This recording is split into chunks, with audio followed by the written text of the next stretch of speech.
Log on, tune in, find out. Another good idea from Cambridge.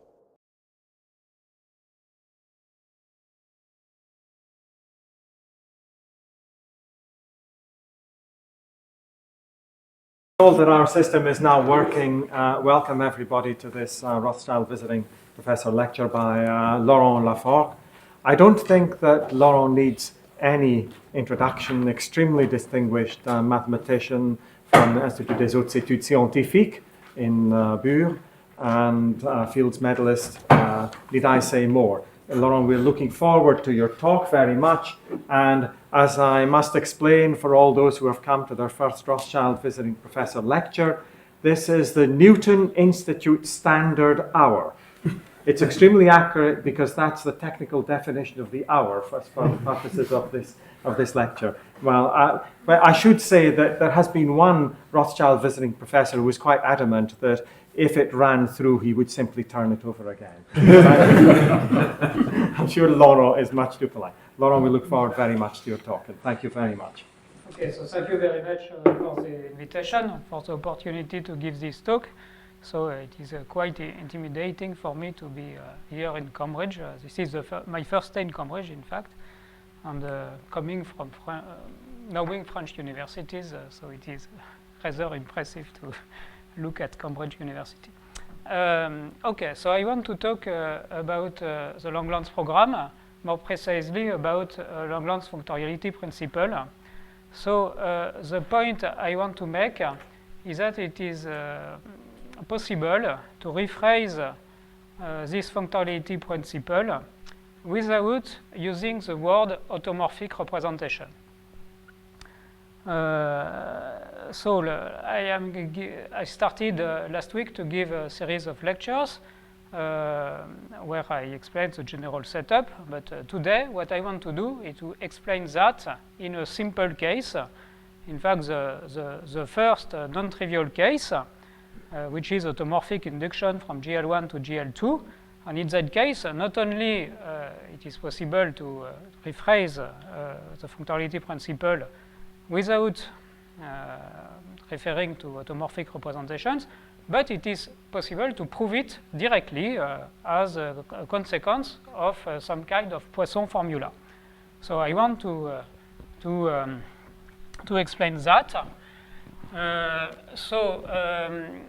I need a ground field, a global field, and for the sake of simplicity, I shall consider a function field, but everything I will explain could as well be done for number fields. So this is a function field, which means a field of rational functions over a finite field Fq. Now we can consider the set of places of this field. This means all possible ways to complete the field F. So the completions are denoted Fx. They have integer rings which are denoted Ox. There is a residue field which I denote Qx. So in that case, this is Q to some power. So Q is the number of elements in the base finite field. Of course, we also can consider the Adel ring, and we shall consider a quadratic extension E of F. And for the sake of simplicity, we shall suppose that E is everywhere unramified.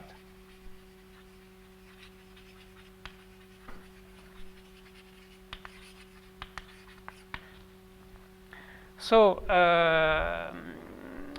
one wants to go from GL1, considered over the field E, to GL2. So this is a particular case of Langlands functoriality for the people who know what it is. So for these people, in fact, we go from the group deduced from GL1 by a very restriction of scalars, but anyway, I will make everything precise, and so you don't need to know what is this group. So first, I need to talk about spherical Ecke algebras and Satake isomorphism. So first, for the arrival group GL2, which I denote H, then at any place x, we can consider H of fx, which is GL2 of fx. And of course, it contains, as an open compact subgroup, GL2 of OX, which I can also denote in this way. So on the group GL2 of fx, we choose R measure, a measure which is invariant with respect to the product, normalized by asking that the volume of this group is 1. On the Ecke algebra of H is consists in functions on H of fx, which are invariant on both sides by this compact open subgroup, endowed with the convolution product. Yes, I'm considering functions with compact support, so invariant on both sides by this group. This is a so-called spherical Ecke algebra for the group H. And we have the following theorem, the so-called Satake isomorphism theorem, which says that there is a natural isomorphism between this algebra and the algebra of symmetric polynomials in two variables.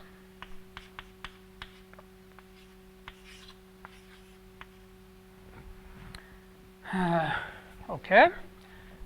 So this thing, everything I need to know about H. By now, we are considering the group G, which is this group.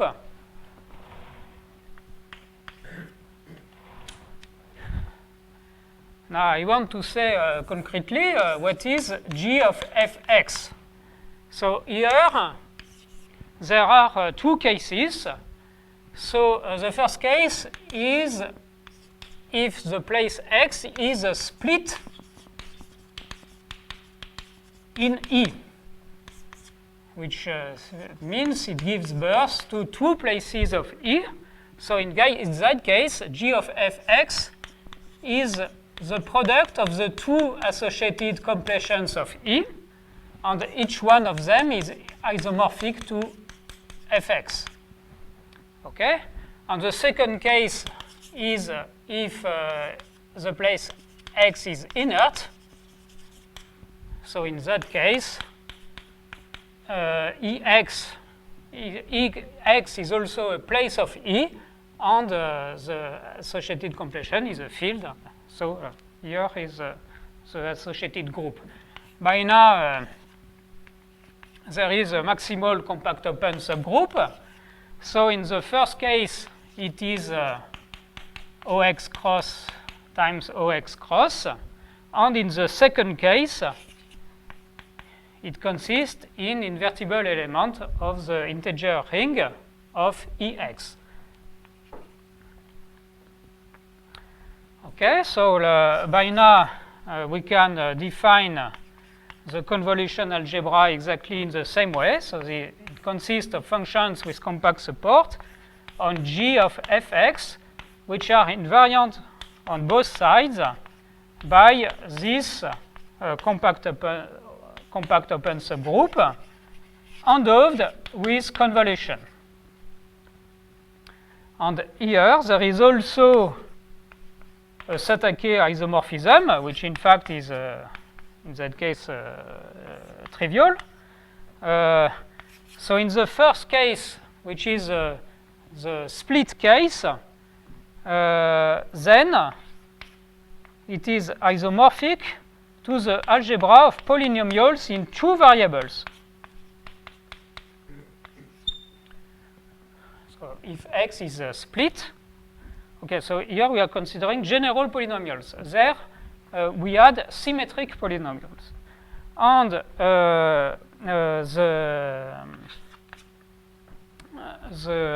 in the second case, we have only one variable, polynomials in one variables, but we choose to write this variable as a square. Okay, so the variable is x2, and we also allow powers of x minus 2 of the inverse. And we can rewrite, of course, this polynomial algebra, the polynomial algebra in x and of minus x, which are symmetric. Okay, so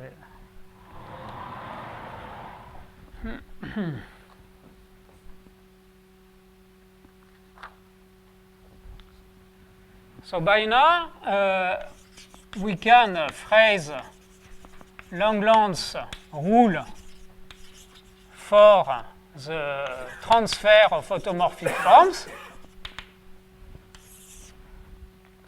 So this rule is simply an homomorphism between the Ecke algebra, the spherical Ecke algebras for the arrival group from the arrival group to the departing group, okay, from GL2 to GL1. So how is it defined? So you use Satake isomorphism. So you depart from symmetric polynomials in two variables.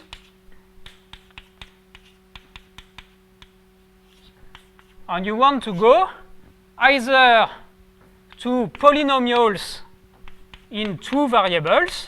Oh yes, excuse me. Or to a symmetric polynomial in x and minus x. So it is very easy to define algebras. Excuse me, here I remove that. And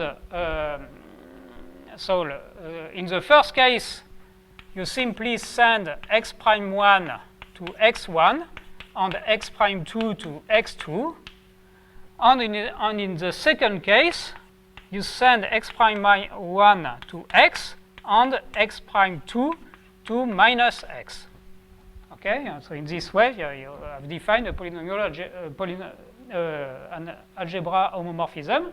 So for instance, in the first case, you simply embed symmetric polynomials in polynomials. Okay, so we have such an homomorphism of algebras, and as soon as we have such an homomorphism, there is an induced map in the opposite directions between characters.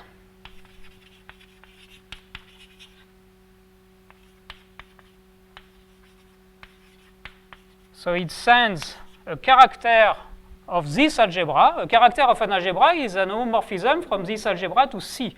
So if we have such a character and we compose it with this homomorphism, we get a character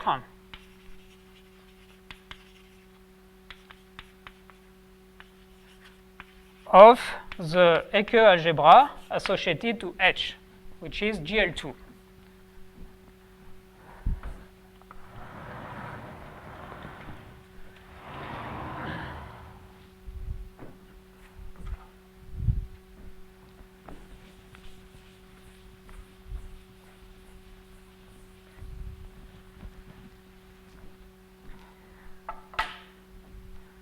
Okay, so then the Langland's functoriality in that case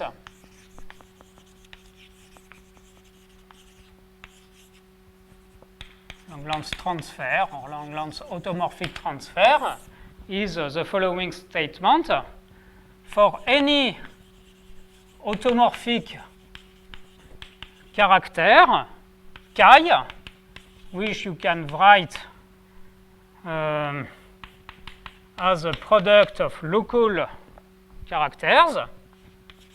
So this is a character of the algebra, the spherical global algebra, which is defined as an infinite tensor product of all local spherical algebra. So here, of course, I am phrasing the transfer for everywhere unramified representations, but what I am saying could be generalized with ramification.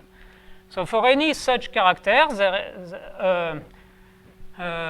so this is an automorphic character of GL1 over E. There exists an automorphic representation pi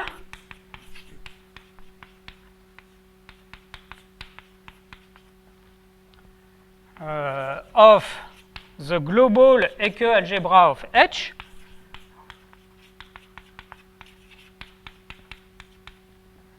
such that for any place the local factor pi x of pi is the transfer by this map, is the image by this map of the local factor of chi. Of course, in this statement, which has been known for a long time, for 30 years, even in the case of number fields, in this statement, of course, the word automorphic appears. This is a definition of Langlands functoriality given by Langlands. But what I would want to of course, some people here don't know what means automorphic, so I don't want to enter into that because I would want to rephrase this, to rephrase the functoriality principle without using the word automorphic.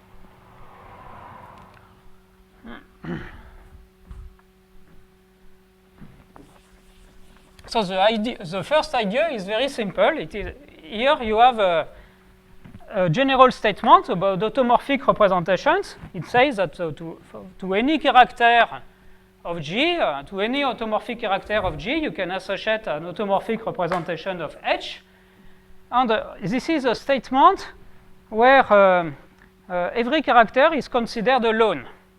As a general fact in mathematics, when you consider families of objects, in general, they are easier to handle than isolated objects. So what we would want to do is to rephrase this statement by considering all objects at the same time. So in order to do that, we would want to construct we wish to construct what I call a kernel of functoriality, a kernel of Langlands transfer.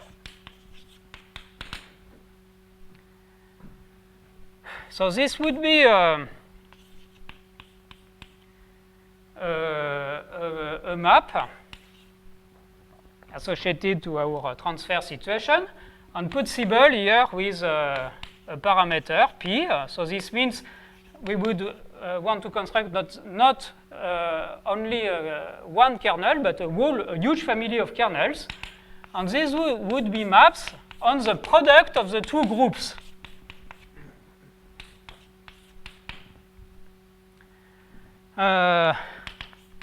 Verifying the following properties. So first, something rather trivial to obvious. It has to be invariant. We want these maps to be right invariant by the product of the two maximal compact open subgroups. So with the notations before, these are the product over all places of the local compact open subgroups we have already defined. Okay, So the next property is the following. For any place and for any element of the spherical Hecke algebra of the arrival group of GL2, we would want the following. We would want this kernel to verify the following. If we consider its convolution product with hx, so you see h is a function on GL2 of fx. So GL2 is a second factor. So what we want is, here we take the convolution product with respect to the second variable in order for this writing to make a meaning. And we would want this to be equal to the convolution product with respect to the first variable of the image of hx by the algebra homomorphism we have defined. Okay, so here we have an element of the Hecke algebra of H, and its image by this morphism is an element of the Hecke algebra of G, of the departing group. Okay, so this statement makes a meaning.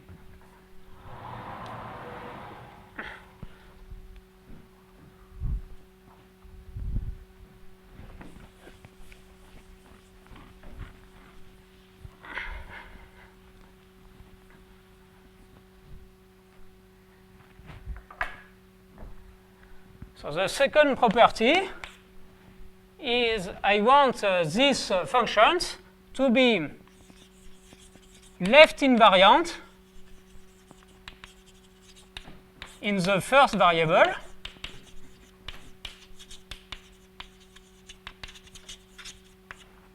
by g of f, which is nothing else than E cross. Third property, we want it to be left invariant in the second variable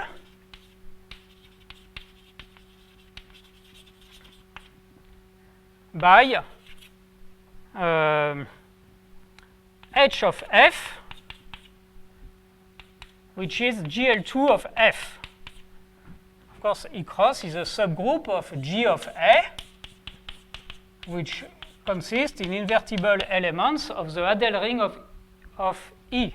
And here, it is embedded in GL2 of AF. Okay, and we have to know, you have to know that this group is a discrete subgroup of this thing, which is in fact a topological group. And this is a topological group, but it also contains this thing as a discrete subgroup. So we want our functions to be left invariant by some discrete subgroups. Of course, these properties, these hard properties, are related to the word automorphic. But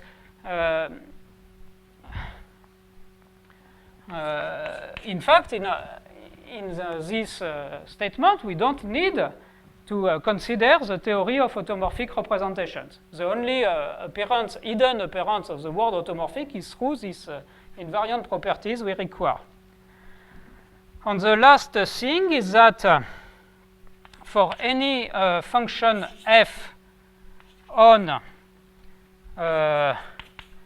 E cross divided by E cross divided on the right by the maximal compact open subgroup, there exists a parameter P. So P is a parameter which appears in the definition of K. There is a parameter such that the integral over A E cross divided by E cross for an R measure of f times our kernel associated to the parameter P. So this integral has to be non-zero. Okay, and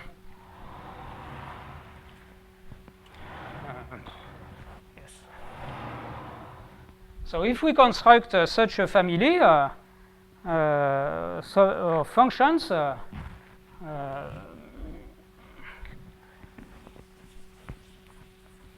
it would imply immediately Langland's transfer statement. So I need to give a few explanations about these properties I need. So these are remarks. So the first remark is that property 0 and 1 are local properties. These are phrased at any place. You have some properties to be verified.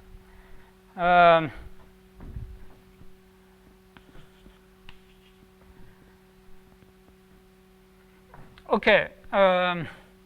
Now suppose properties 0, 1, and 2 are verified by such a function k.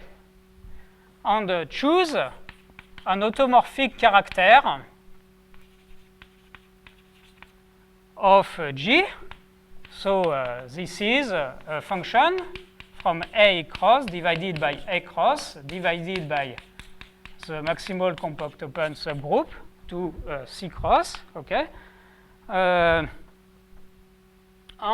for such a character, let's consider the integral over G of A divided by G of F, so this is this quotient, of the conjugate of chi times our kernel.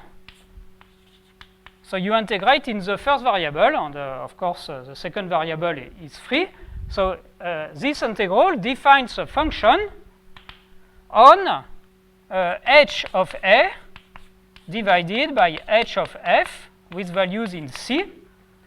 No, at the present moment it defines a function of h of A. And because of property 1, because of this property, this function is a vector of the representation pi, which is defined as the product at all places of the images of the local components of our automorphic character chi. Okay, so this is because of property 1. I recall that this map at the level of characters was defined by composing with homomorphism rho x star, upper star. Okay, and this homomorphism appears here in the local property 2. So because of that, we would immediately get this. By now, if we also suppose that property 3 is verified, so our function k is left invariant by h of f, so this means that this vector, the vector of this representation, would be a vector, would be a function on h of A left invariant by h of f. So this means that this would be an automorphic function. And thanks to property 4, this vector could be made non-zero. And so in this way, we would this is exactly the fact that the representation pi has to be is automorphic. Okay. So,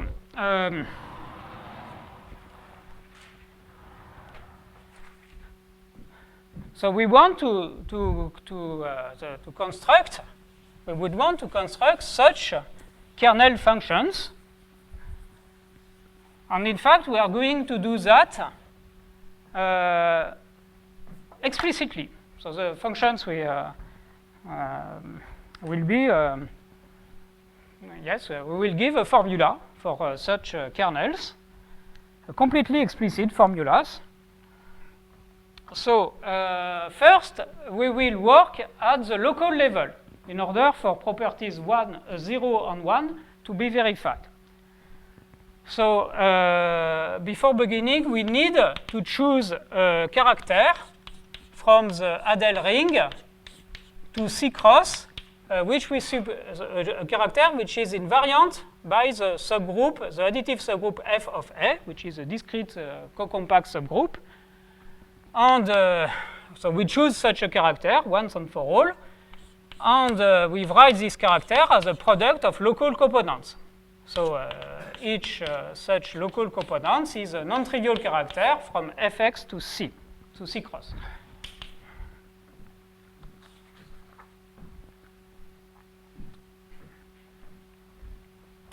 Okay, so we want first to make a local construction.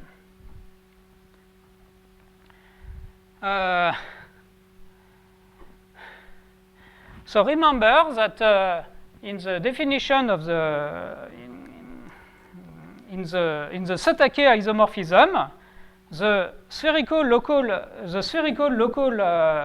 Eke algebra for GL2 was an algebra of invariant polynomials in two variables.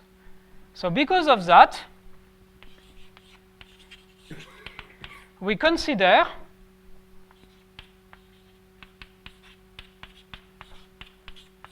a family of two numbers, two complex numbers of modulus 1.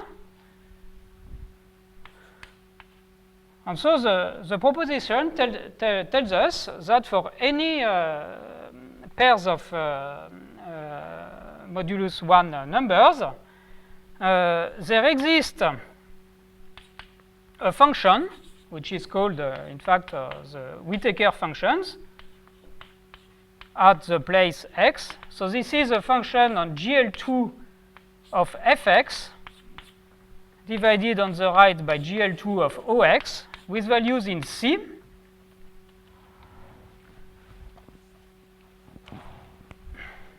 Such that, so first, we want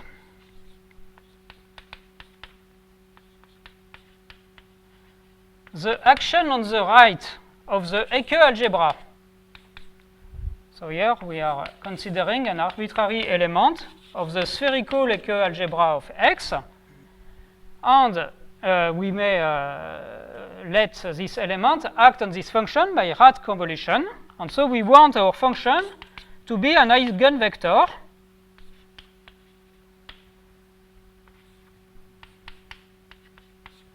with eigenvalues, the two complex numbers which are given here. This spherical algebra is isomorphic through the Satake isomorphism to a polynomial algebra in two variables. So to give a character of this polynomial algebra is equivalent to specify the values of the two indeterminates. So here we specify these values to be lambda prime 1, lambda prime 2. Okay, and so we want this Whittaker function to be an eigenvector with respect to these eigenvalues. So by now there is another more technical but important property. So we are interested in left invariance with respect to the unipotent radical. And we want this to be given by our non-trivial character psi x at the place x.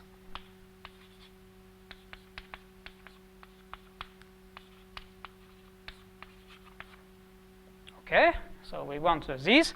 And it is possible to prove that once these two conditions are given, the functions W which verify these two properties form a vector space with dimension 1.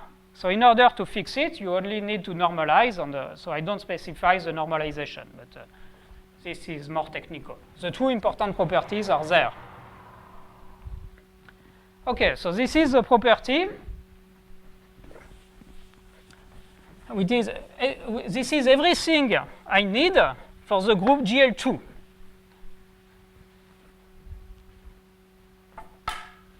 So this is for h of fx, which is GL2 of fx. By now, I want to do something for g of fx. So there are two cases. So the first case is if the place x is split. So in that case, we choose two eigenvalues, lambda 1, lambda 2, which are complex numbers with modulus 1. And then we have an associated function which goes from g of fx, so this is a commutative group. This is what? This is fx cross divided by ox cross time fx cross divided by ox cross to C. And in fact, what we do is for any elements, we associate lambda 1 to the power the valuation of the first element times lambda 2 to the power the valuation of the second element. So I do something completely trivial. Consider the homomorphism. These are characters. In fact, this function is a character with eigenvalues. It is an unramified character with eigenvalues lambda 1 and lambda 2. And by now, in the second case, when the place is inert, we only choose one eigenvalue, and we consider the associated function. So this is from g of fx divided by the maximal compact open subgroup, which is nothing else than ex cross divided by integral numbers to C, and to an element G, it associates lambda to the power the valuation of the norm of G. So in fact, the valuation of the norm of G is always an even number, even integral number. So here, this thing does not change if we replace lambda by minus lambda.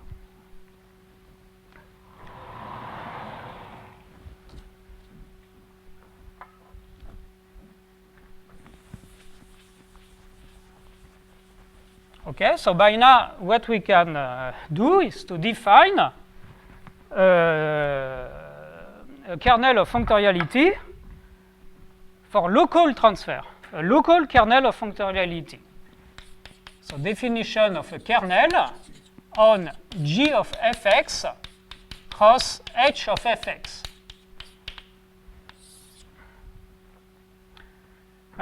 So there are two cases. First case, if the place x is split in our quadratic extension, so then we choose a parameter px, a local parameter px, which is simply a polynomial in two variables. And we define an associated local kernel with parameter px. So this is a function on g of fx divided by the maximal compact open subgroup times, no, I put it the other side. It is a g of fx divided by kjx times h of fx divided by khx with values in C. So we need to specify what is the image of a pair of elements. So this is defined by an integration. So here the integral is over the square of the unit circle with respect to the R measure of volume of global volume 1 of, so here there is a weight. We take this polynomial and we evaluate it at lambda 1, lambda 2, times our function phi jx at the parameter lambda 1, lambda 2, evaluated at G times the Whittaker function evaluated at the same parameter.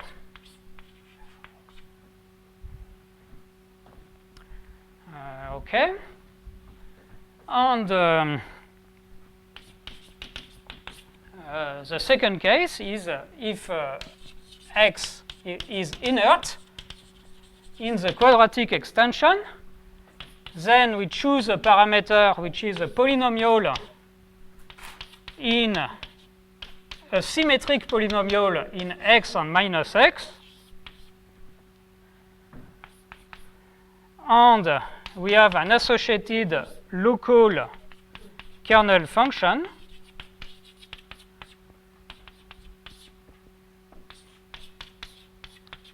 So here we integrate over only one copy of the circle, of the unit circle. We evaluate the polynomial at lambda minus lambda times the function phi with parameter lambda, which we just defined, times the Whittaker function with parameter lambda minus lambda at G prime.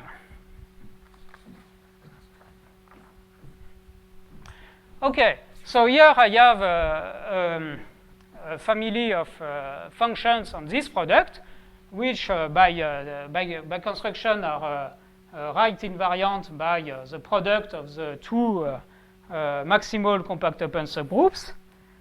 And the important fact is that these kernels obviously verify the property 1 of I stated before, which is the fact that if I take this function, okay, and I consider the convolution product with an arbitrary element of the spherical algebra of GL2, then by construction it is equal to the convolution product in the first variable with the image of this element by the transfer homomorphism of Langlands. So why? This is because we have defined these kernels by integration on what I call the graph of functoriality, which is here and there. I take the same eigenvalues, lambda 1, lambda 2, in the split case. And I recall that the transfer homomorphism of Langlands in the split case is defined by identifying the variables which I had denoted x1, x prime 1, x2, x prime 2. Okay? And in the second case, here, you have here lambda, and there lambda minus lambda. This is because Langlands transfer homomorphism, in that case, is defined by sending x1 to x and x2 to minus x. This was the definition of the transfer homomorphism. So once again, I integrate over what I call the graph of the transfer homomorphism. Okay, so by now, of course, what we want to do is to construct global kernels. Here, up to now, everything I made is completely trivial.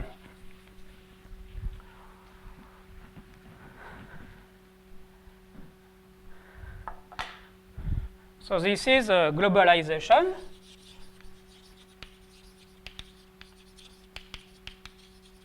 So for I need a global parameter. So I take a family of local parameters, which means a family of polynomials indexed by all possible places, with the conditions that px equal 1 at almost all places, which means all places except a finite number. Okay? And by now, if we have an element of G of A, which is AE cross, and an element of H of A, which is GL2 of A,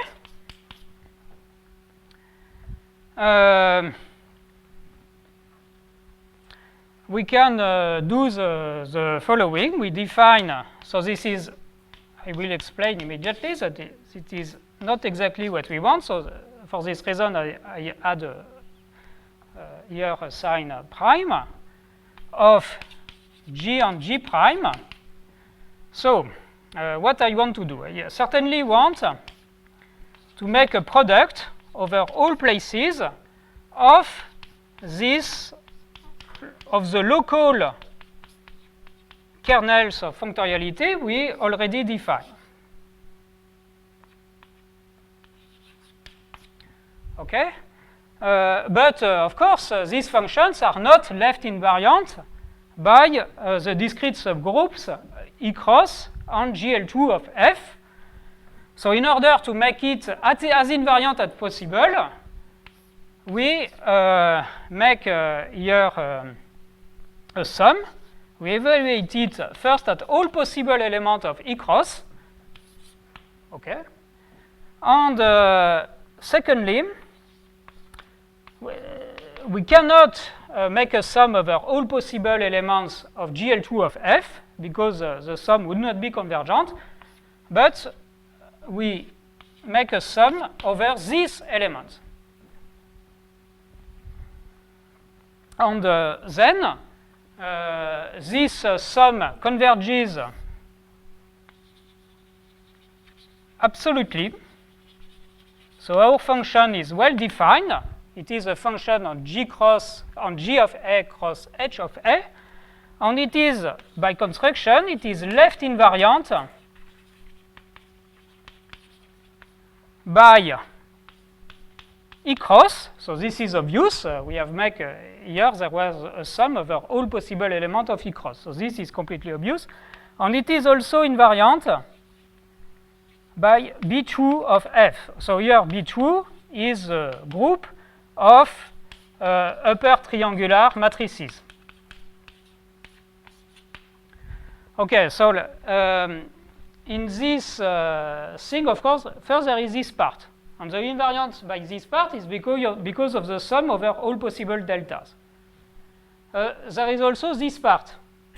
Then the invariance there is because the Whittaker functions we started with, the Whittaker functions had some specific variance with respect to the letter U. Okay, there was the local variance was according to the character psi x. So when we make the product over all possible places, we get a variance with respect to the character psi, and the character psi was chosen invariant by F, trivial on F. Okay, so because of this, we get this part, and the last part there is because of in fact,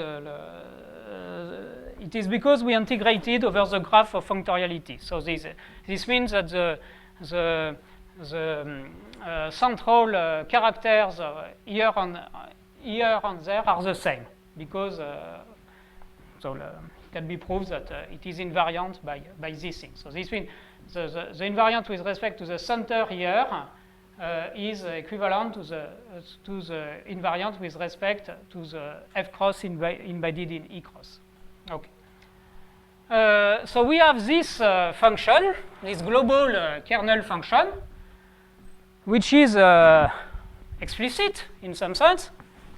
It is defined by an explicit sum.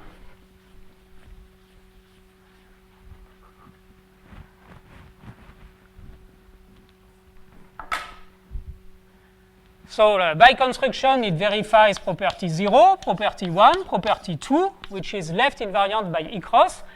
But of course, it does not. It does not verify property 3, which would be invariant by GL2 of F.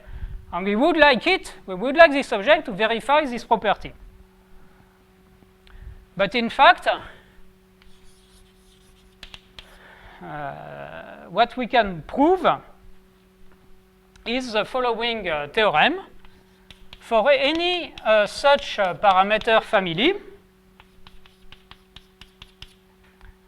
there exists a function, another function, k second. So this is so what I want to say with this theorem is that the function k prime is not necessarily invariant. But if you add some part, some complementary part, it will become invariant. So I will make precise immediately what I mean by this thing to be complement term. So there exists such a function such that first it verifies properties 0, 1, and 2 exactly as k prime. And exactly as k prime, it is also invariant by upper triangular matrices with coefficients in F.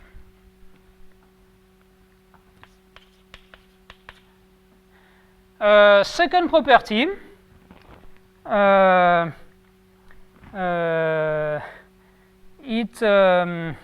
image of this function k second by the following operator.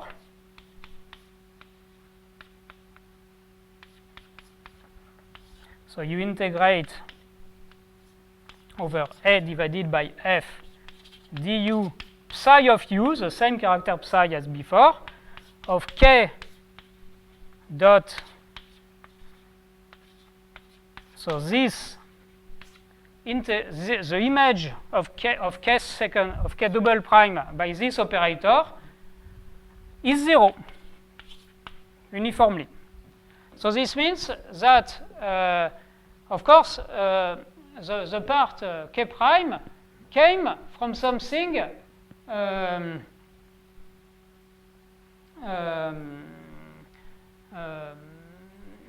which had variance with respect to psi. Okay, and here we want the psi Fourier coefficients to be 0. So this means that these two parts have nothing in common. There cannot be simplification between these two parts. And of course, the third property is that the sum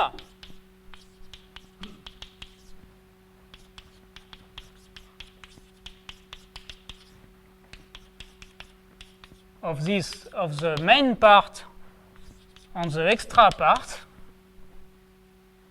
is left invariant in the second variable by the whole GL2 of F.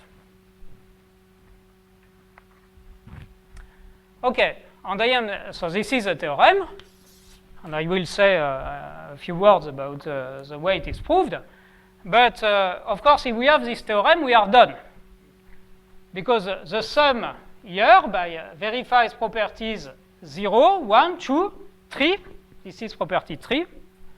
And we only needed it to verify also property 4, which is a non-vanishing of these objects. But the non-vanishing property 4 comes from non-vanishing property for k prime, because there cannot be simplification between k prime and k second. I mean, if we take the psi Fourier coefficient of this double sum, this part disappears, and we get the psi Fourier coefficient of this part, and this is nothing else than the product of the local kernel functions. Okay, so and we can make it non-zero. So what can be? What other remarks can be made? Yes. First, of course, we need to say that the part case double prime, the extra part, is non-zero in general. The reason for that is the fact that when you take so here I talk for people who know the theory of automorphic functions, but when you take a character, an automorphic character for the GL1 over E, and you transfer it by Langland's rule to an automorphic representation of GL2, this automorphic representation is not necessarily cuspidal. And that it is not necessarily cuspidal, it has trivial Fourier coefficients. It has so-called constant terms. So this means that this part K-con has to be non-zero in general. So we cannot opt for K prime alone to be left invariant. We can also say that the part double prime is completely determined. So this means, in fact, in the statement I should have said there is one such K-con and only one, verifying the property.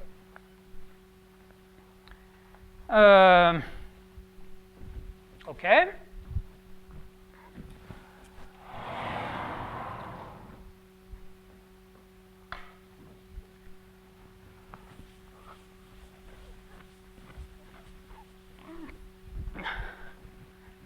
So okay. So by now, so we would want to prove that K prime plus K second is left invariant by the wall of GF2, but we already know it is left invariant by B2. So in order to get invariant by the wall of GL2, you only need the following thing.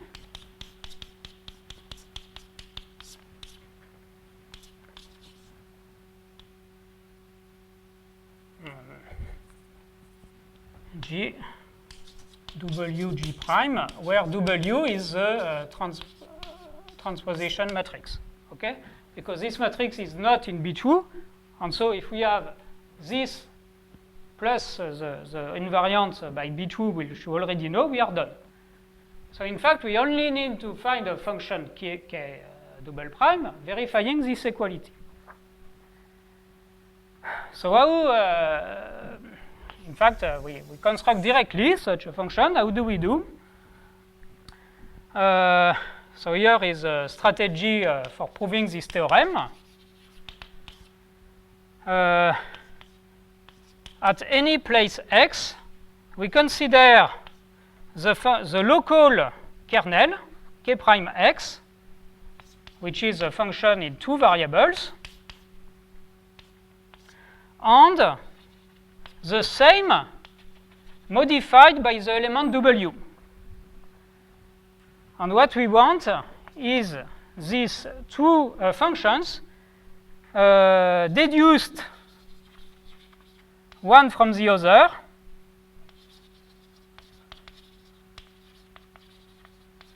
by some kind of Fourier transform, local Fourier transform. And then get the theorem by applying a Poisson formula. So this is exactly the same thing at the thesis of Tate, where you want to prove a global functional equation for L functions, and place by place you prove a Fourier transform property, and then you apply the Poisson formula. So here we want, in fact, the strategy to do the same. So place by place prove that certain functions are Fourier transforms of one from the other. Apply the Poisson formula, and of course, in the thesis of Tate, the Poisson formula gives you an extra term, which corresponds to the point 0 outside the non-zero elements. And this point 0 is responsible for the poles of the zeta Riemann zeta function. And here, exactly in the same way, by applying the Poisson formula, we get an extra term. And this extra term, which appears in this way, is K double prime. This is exactly what we want to do.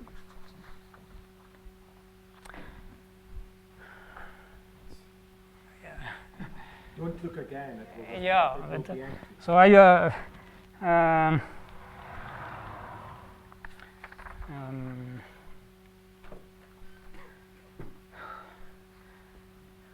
so here maybe I can give the precise statement of what is a Fourier transform of what.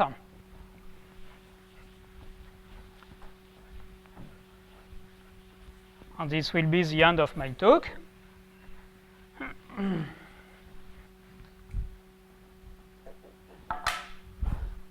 So this is a local statement.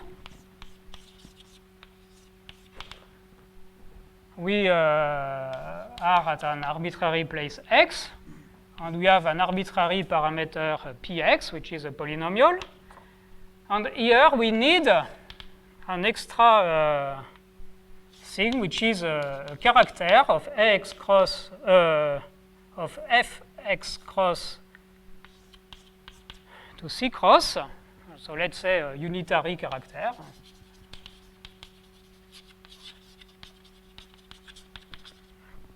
And lastly, we consider an arbitrary element of h of fx, which is GL2 of fx.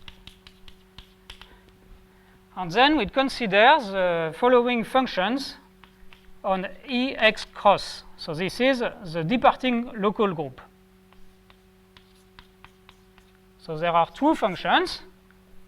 So the first one, we consider the integral over fx cross with respect to omega. So this means we are considering some kind of Fourier coefficients with respect to omega of k. So this is a local kernel. So here, yes, this is a t element there of g multiplied by mu 001. Okay, so we consider this integral. So you see this integral is a function of t. Okay, and in fact, in order to get something nice, we have to multiply it by the norm of t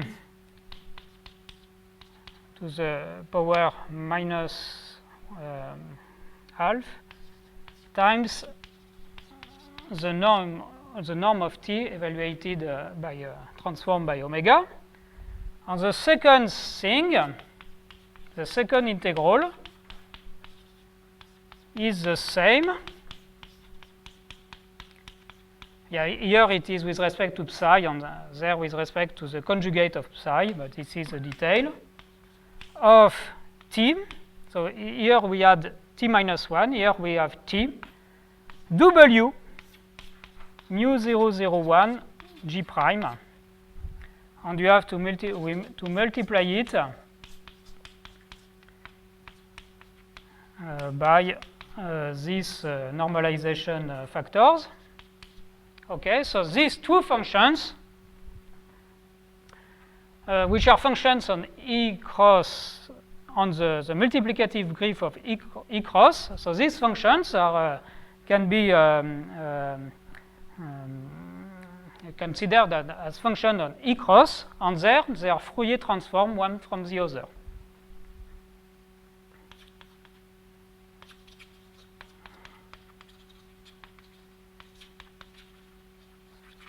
So this is the statement of the, so this means as the functions on E cross, these functions are locally constant with compact support.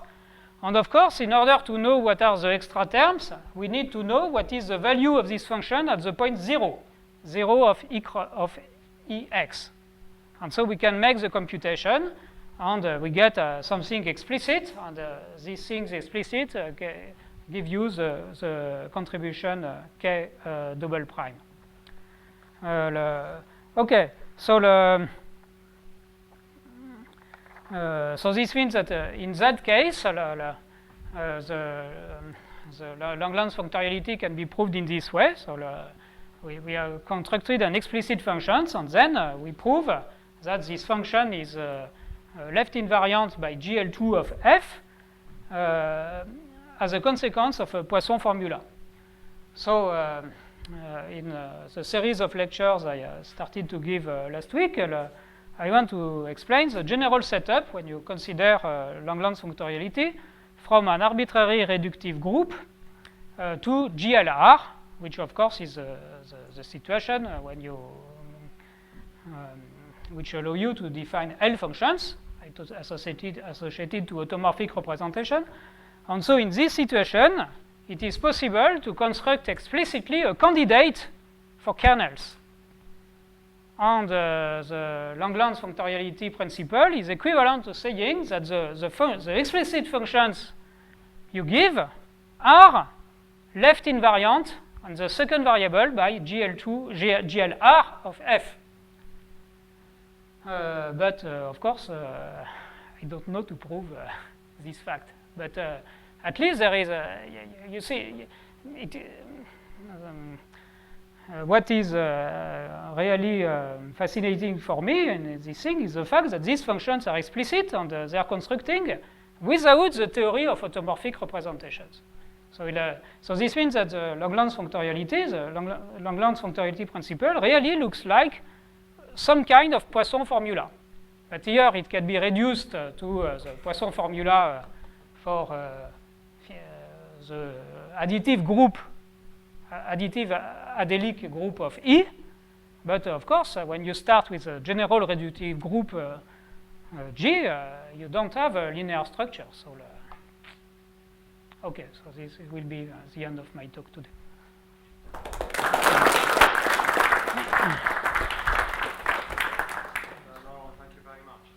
There'll obviously be a chance. There is a reception outside. Everyone is invited. There'll be a chance to discuss there. But are there any questions now? Just ask one question. So in general, you make repeated corrections through the Weyl group. Is that the sort of idea? You start off with a semi-invariant function k prime. You get k double prime by one reflection, and you keep yes. going. That's the sort of general idea. No, but in general, once again, I don't know to prove. Of course, if you are over function fields and you consider functoriality from a linear group to another linear group, then you know functoriality, the consequence of Langlands correspondence. But I don't know to generalize this type of proof in this situation. So, of course, this thing is purely adelic, and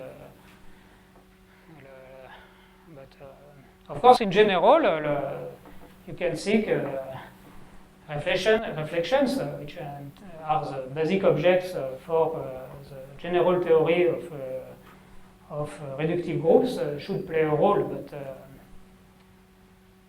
so far I didn't succeed in. Yeah. If you replace GL2 by an anisotropic group, and the things which does do things become simpler or do they become more complicated? Excuse me, If you GL2 by say by the unit group of a quaternion algebra. no, but anyway, in Langlands functoriality, you always go to a group which is a quasi-split. Okay, so I mean, if you start with a group which is, for example, with a quaternion or division algebra, no, it may it makes things worse, in fact. So now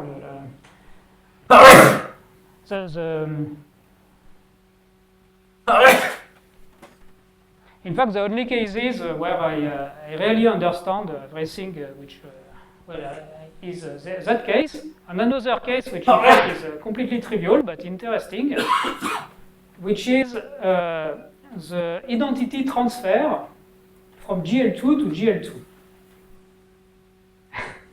It is stupid, but here what we construct is a kernel of functoriality. And if you think a little about it, kernel for the identity automorphic transfer from GL2 to GL2 is not something, it is not a trivial object. you have to work in order to construct this object. And so I can make this theory, work this theory in that case also, and get the result, get a kernel function as a consequence of some kind of Poisson formula. Maybe so I didn't write it, but I think that if you consider the identity transfer from GLR to GLR, it also works. But these are the only cases I know. But once again, these objects are interesting. So they're interesting for me.